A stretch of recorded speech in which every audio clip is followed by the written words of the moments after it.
Hello, I am going to be showing you 3 little clips which have to do with the NHS apparently encouraging staff to convert to Islam.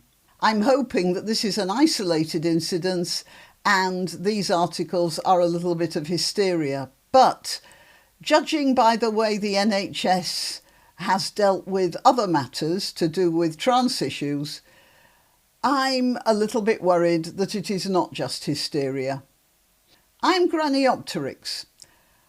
I'm on Gab and BitChute, but in the UK those are effectively blocked by UK laws, so you'd need a VPN to see me on either of those channels. However, I am still available, at least for the time being, on x.com, YouTube, Rumble and Minds.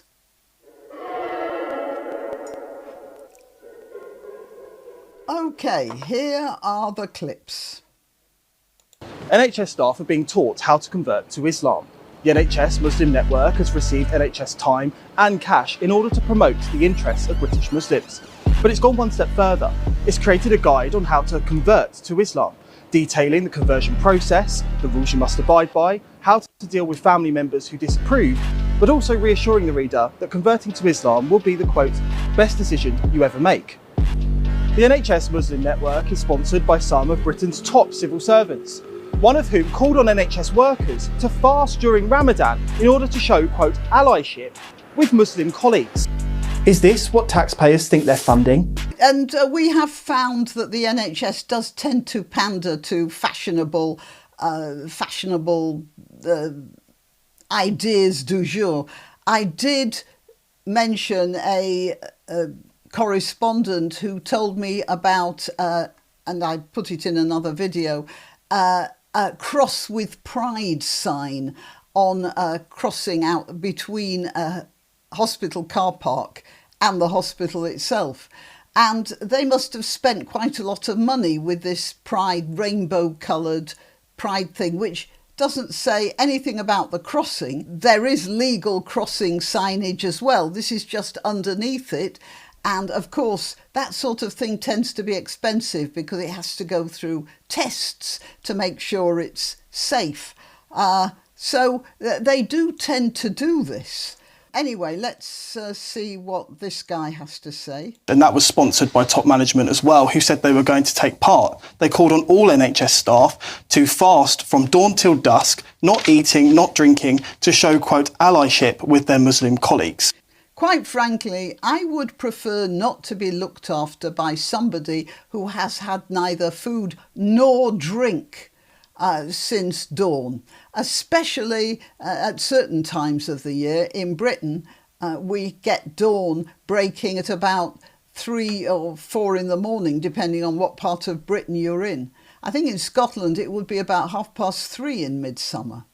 And then the sun doesn't go down till 11 o'clock at night or something like that. And it's not the eating, it's the drinking that shrinks your brain, or not being able to drink that shrinks your brain. The NHS Muslim Network has published guidance, including a guide named New to Hijab, a basic guide to Islam, and a guide to allyship for colleagues who are not Muslim. So what's happened? I mean, and this started with the LGBTQ plus alphabet soup ideas. You don't have to be part of a cult, but you can show your sympathy towards them to the extent that you let them do more or less what they want. And they've named this allyship. And it's thin end of the wedge, I'd say. Not just for Islam, of course. I'm talking about these general ideas which are not really compatible with the way we do things. Well, I'm talking about Britain at the moment, but generally in the West. The group has received at least 2,655 in public money. That's not a lot. The Department of Health and Social Care has confirmed. GB News awaits further information on any funds it may have received in other years. The network is ran? Oh, Darren. The network is run by NHS staff who are allocated protected time away from their regular duties to work on it. So look, if there's a member of staff who's a Muslim, then they're a Muslim. Fine. Nothing so far particularly wrong with that. But I don't see why they should be allocated protected time to do their religious work. This is nothing to do with their religious work. And I'm especially irritated by that because there have been cases where nurses...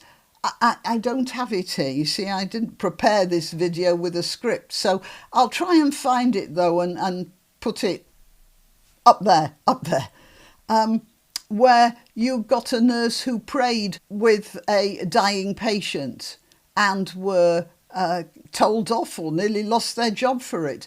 And nurses not allowed to wear crosses or other signs of religious observance. However, if a Muslim is wearing a hijab, well, that's all right then. But that is just as much a religious symbol as a cross. So if nurses are allowed to wear hijabs, then they should be allowed to wear crosses as well, or Stars of David or whatever. And this is really a problem. And there is another problem as well, but I'll get to that in a minute. The network is ran by NHS staff who are allocated protected time. In a message to the NHS Muslim Network's membership for Eid 2024, Chris Hobson congratulated the network for growing the membership. Oh, that's just great, isn't it? Remarking on how they had outgrown their event venues. Is this a good use of NHS fund? And the problem with the NHS is the top is as rotten as a 3-year-old gorgonzola. So what happened here is pro-Palestine nurses, and I think we can pretty well make the assumption that they were Muslims, at NHS Trust accused of mistreating a Jewish child. There was a 9-year-old who had a rare blood disorder and was made to lie on the floor at Manchester Children's Hospital. So the child was from a religious Jewish family and so was wearing all the accoutrements of a religious Jew.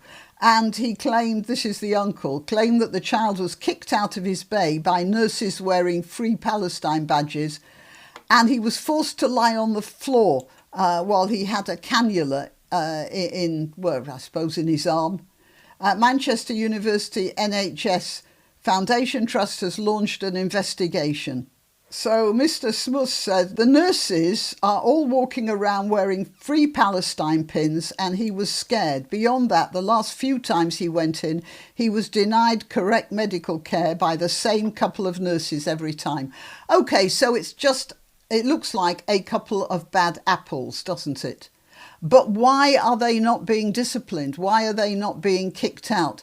And I haven't heard of the outcome of the inquiry that this hospital was, and this is 21st of March 2024.